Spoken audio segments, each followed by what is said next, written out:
Welcome to the Emisarios Unidos de Luz channel.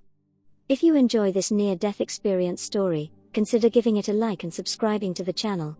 Now let's start with the story. I felt dizzy to the point where the whole room seemed to spin before passing out completely. When my awareness returned, I found myself floating above my body and looking down upon it, and at that moment, I thought that I had died.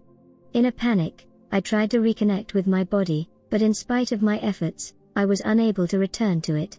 God, please help me. My baby needs me, I prayed in my despair.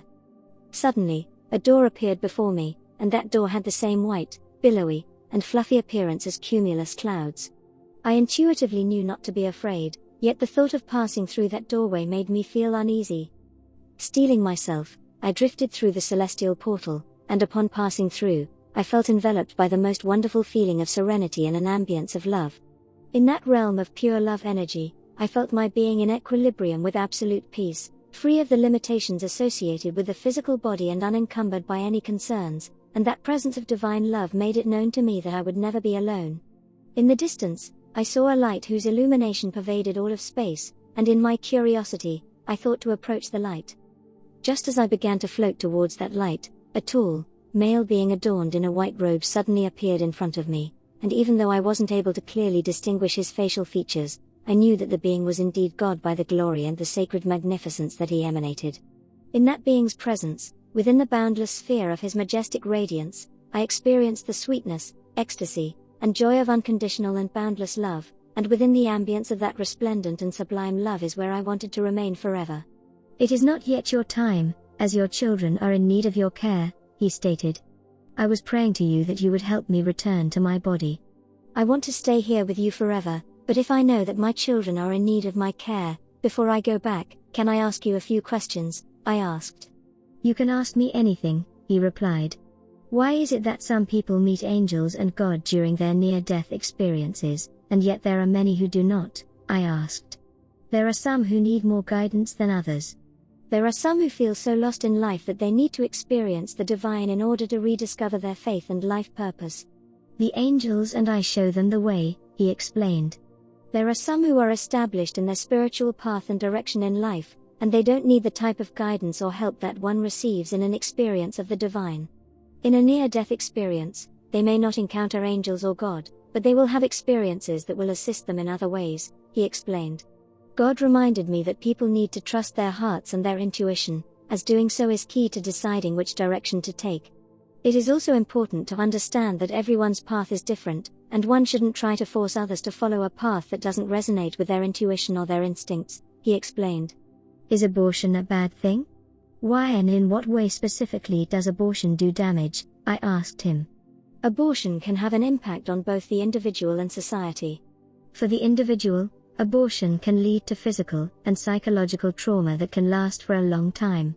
Humanity should respect every life that is conceived, and efforts should be made to provide support and help to those who face difficulties in pregnancy and childbirth, he explained. It was then that God showed me a picture of the soul of a child who was looking for a warm and happy home. The child saw many families, but he did not find the home he had been looking for. Finally, one day, that child saw a couple who were full of love and care and who gave a lot to each other. The child decided to choose this couple to be his or her parents, but 2 months later, the couple's relationship became tempestuous. The girl decided to have an abortion, and as a result of the abortion, her new life was terminated.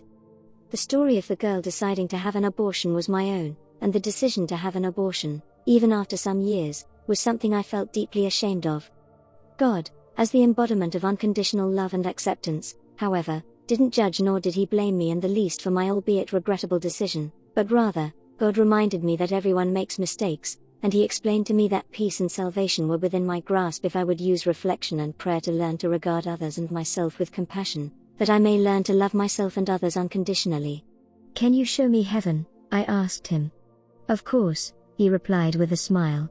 God then held my hand before we instantly appeared in a realm in which every aspect of its natural surroundings was beautiful and without blemish. In that realm, I basked in the perfectly formed blades of emerald green grass that felt so soft and comforting to the touch of my skin as I relished the view of the most beautiful blue waterfall in the distance, a cascade over a beautiful green hill that made the most pleasant sound as the water flowed. When I looked skyward, I beheld an enormous city of palaces and beautiful buildings adorned with exquisite works of sculpture. The city was surrounded by a forest of magnificent and perfectly formed trees, and within that forest I saw an enchanting green-blue lake. I saw below the city a village of the most charming and elegant houses that were surrounded by gardens and ponds in which small children played happily. In that dream world, every Eiffel was a vista, and every vista was a spectacle of beauty and perfection. Here in heaven, everyone is full of happiness and joy, God said as he smiled at me. I looked at God as he spoke, and my heart was filled with gratitude to be permitted to enter a world of such joy, happiness, and beauty, the perfect world.